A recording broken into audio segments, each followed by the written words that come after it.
다음 주제는요. 포스트 시즌 전망입니다.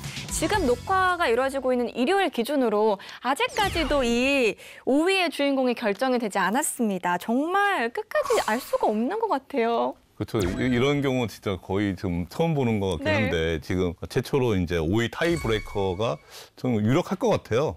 만약에 SSG가 키움전에서 이긴다면 5위를 결정하는 타이브레이커가 열리게 되는데요. 향후 포스트 시즌 전망 저희가 한번 예측해봤습니다.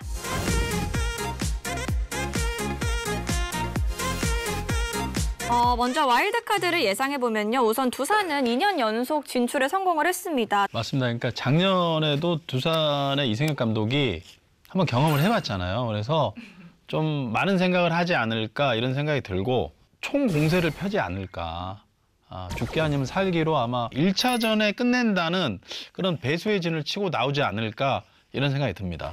그럼 이걸 1차전으로 끝내기 위해서 어떤 팀이 올라오기를 바라고 있을까요? 그래도 SSG 아닐까요?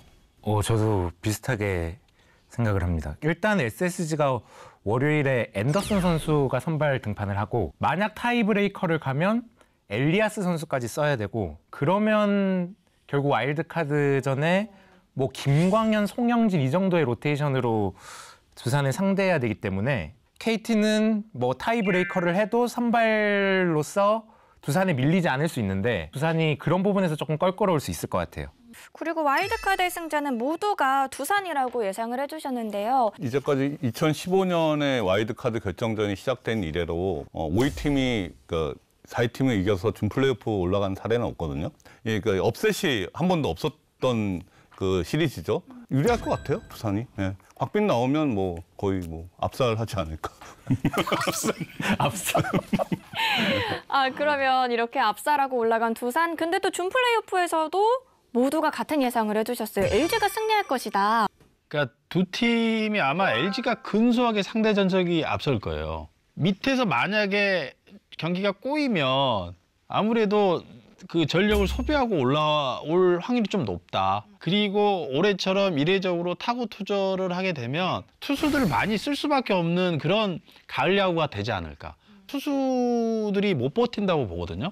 그러니까 공격 파트 쪽에서 좀 센 팀들이 우위를 점하지 않을까 저는 이렇게 보고 있어요. 그래서 저는 이제 근소하게 LG가 좀 앞서지 않을까 이렇게 보고 있습니다.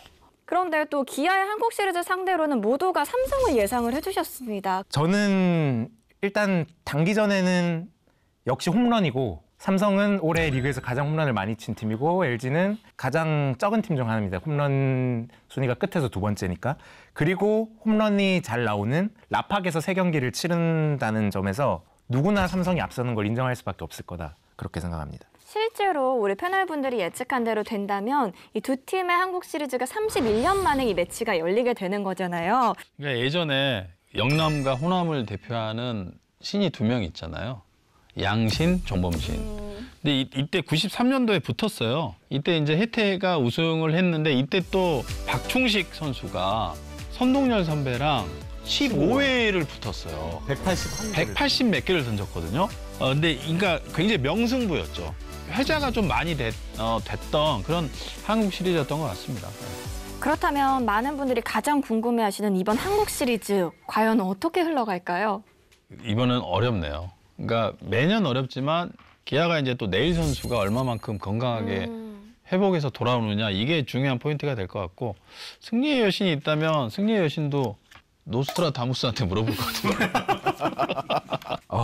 이거는 저는 시즌 초부터 올 시즌은 기아의 전력이 가장 압도적으로 세다고 이야기를 했고 뭐 전력대로라면 기아가 사실 한국 시리즈 무난히 우승을 해야 될 것 같은데 삼성의 1, 2, 3가 엄청 강력하잖아요. 원태인과 외국인 선수. 근데 여기에 맞대응을 할 수 있느냐. 그게 의문점이 하나 생겼고 수비 부분에서는 빈틈이 많이 있다. 그 두 가지 측면에서 저는 기아가 생각보다 조금 우승 가능성이 균열이 낮다고 생각을 하거든요. 못해도 6차전, 7차전을 가지 않을까 생각합니다. 저는 1차전 승부에 달렸다고 보는데요. 만약에 이제 기아가 아무래도 공격의 팀이잖아요. 1차전에 역대 한국 시리즈를 보면 한국 시리즈 직행에서 한 20여 일을 쉰 팀들의 타격 컨디션이 상당히 좋지 못합니다. 만약 기아가 이번 한국 시리즈에서 1차전부터 방망이가 터진다. 이 한국 시리즈 쉽게 기아가 4대 0이나 시리즈 전적 4대1 정도로 압도적인 전력을 가져갈 것이다. 반대로 1차전을 제대로 잡지 못하고 타격이 꼬인다면 이거는 기아한테 좀 쉽지 않은 한국 시리즈가 될 수도 있다.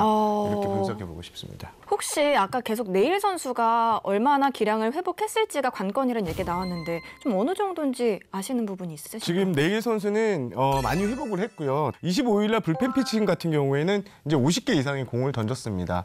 최근에 제가 이범호 감독을 만나서 얘기를 들어보면 한국 시리즈 등판에는 문제가 없다. 일단 1차전에 몸을 맞추겠다라고 했는데 적어도 5이닝, 4이닝 이상만 던져도 큰 수확이 될 것이다. 이런 얘기를 했는데요. 현실적인 상황을 보면 1차전에 선발 투수로 바로 쓰지는 않을 것 같습니다. 그런 의미에서 만약에 1차전에 좀 쉽게 가져간다면 네일 선수는 5차전 이상 좀 더 충분한 휴식을 취한 뒤에 저는 네일 선수가 선발이 만약에 안 된다면 구원 투수 지금 마무리로 붙을 가능성도 없지 않아 있다고 저는 생각을 합니다. 저는 뭐 김민환 PD님이나 이제 박재영 위원님하고 좀 생각이 좀 다른 게, 전 기아가 절대적으로 유리할 것 같아요. 기아가 정규 시즌 우승하고 나서 4주 이상을 지금 휴식을 하는 상태거든요. 실제적으로 투수진이 충분한 휴식을 취하고 이제 한국 시리즈에 임하고 있고, 그러니까 기아가 불펜이 좋아요. 선발이 한 4회까지만 막아줘도 이길 것 같아요. 올라올 것으로 예상되는 게 삼성 아니면 LG잖아요. 근데 삼성하고 LG가 투수 운영에 변칙 운영을 지금 예고하고 있어요. 그러니까 플레이오프부터. 그러니까 삼성이라고 그러면 원태인하고 코너를 불펜에 쓸 수 있다. 이런 상태에서 이제 한국 시리즈를 붙는 거죠. 저도 이제 그 현장에서 얘기 들어보면은 큰 경기는 불펜 투수가 그러니까 5경기 이상을 하게 되면 앵꼬라고 하는 걸 뭐라고 하죠? 현장에서 쓰는 표현인데 체력이 고갈된다. 네. 그 말이 맞더라고요. 그래서 5경기가 그 차이가 있다고 하더라고요. 그게 조금 여러 가지 기아 타선을 못 이길 것 같다라고 그렇게 생각해 봅니다. 뭐 4승 무패나 4승 1패 그렇게 갈 가능성이 높은 한 시리즈가. 4, 5차전 정도까지. 네, 저는 7차전까지는 안 갈 것 같아요.